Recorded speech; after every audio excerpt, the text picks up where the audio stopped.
Before dragons vanished,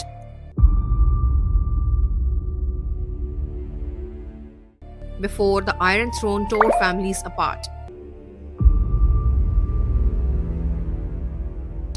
there was a knight who wasn't born noble, and a boy who was never meant to be king.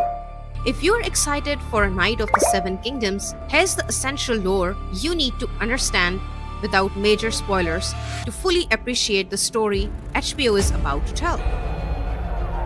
Be tall.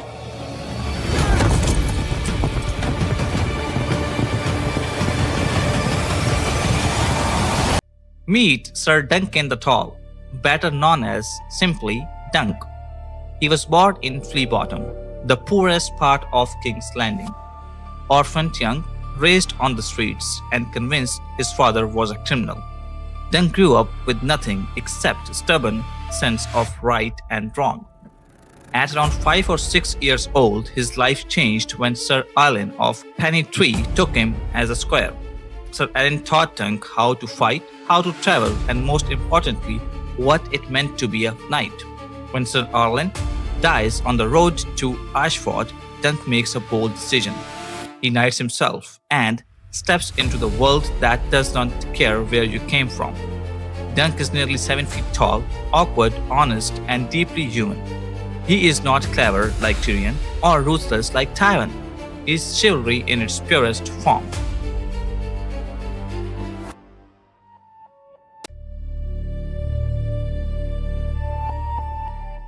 And then there's Egg. At first glance, he's just a shaved-headed street kid who insists on becoming Dunk's squire. If you could bring me to Ashford, I could squire for you, sir. Rob me, and I'll hunt you down with dogs. But Egg is hiding something huge. His real name is Aegon Targaryen, the great-grandson of the ruling king. No one expects him to inherit the throne. In fact, his shaved head and nickname exist specifically to hide his identity. Egg dreams of joining the King's Guard and escaping royal expectations. If you watched Game of Thrones closely, you may remember him, mentioned once or twice because Egg eventually becomes King Aegon V, one of the most fascinating Targaryens in history.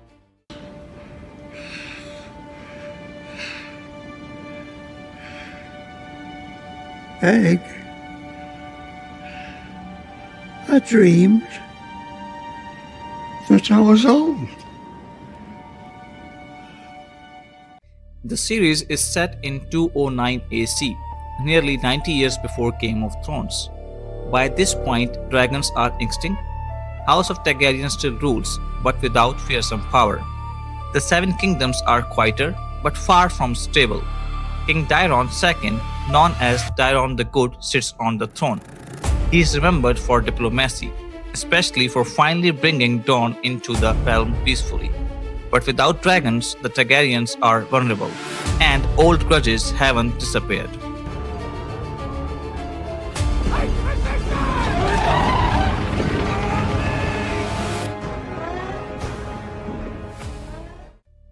Much of the political tension in this era traces back to Aegon IV, also known as Aegon the Unworthy. Once charming and full of promise, he became corrupt, cruel, and reckless. But his most dangerous act came at the very end of his life. On his deathbed, Aegon IV legitimized all of his bastard children. That single decision nearly destroyed the realm. Among those legitimized children was Daemon Blackfyre. Daemon was gifted the Valyrian steel sword, the Blackfire, traditionally carried by the kings. Many believed this alone proved that he should rule. Daemon eventually rebelled against Tyrion II, launching the first Blackfire rebellion. It failed, Daemon and his sons were killed, but the damage was done. Over the next decades, 5 Blackfire rebellions would shake Westeros, fueled by the exiles, mercenaries, and unfinished business. One of those exiles founded the company called the Golden Company, a name Game of Thrones fans will instantly recognize. 2 more names matter here. Brandon Rivers, also known as Blood Raven, later revealed as the three-eyed raven Aegor Rivers, called Bitter Steel. founder of the Golden Company. These men shape events from the shadows, and their influence echoes all the way into Game of Thrones. This is why Dunk and Egg's era matters. It's the bridge between ancient legend and modern chaos. Are you Baelor Targaryen? No. Then would you move the fuck out of the way? Sorry. If you are expecting massive wars, dragons, and court politics, this isn't the show. A Knight of Seven Kingdoms is smaller in scale, focused on friendship, grounded in the lives of common people. There's very little magic, very few kings, and almost no grand battles.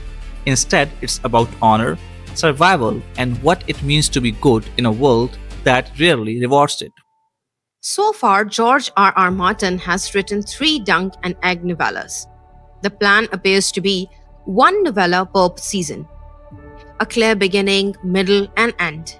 And unlike other Westeros stories, we already know how Dunk and Egg's journey ultimately ends. That makes the series something rare in the franchise, a complete story. So, are you excited for a Knight of the Seven Kingdoms? Or do you prefer the dragons, betrayals, and grand politics of the other shows? Let us know in the comments.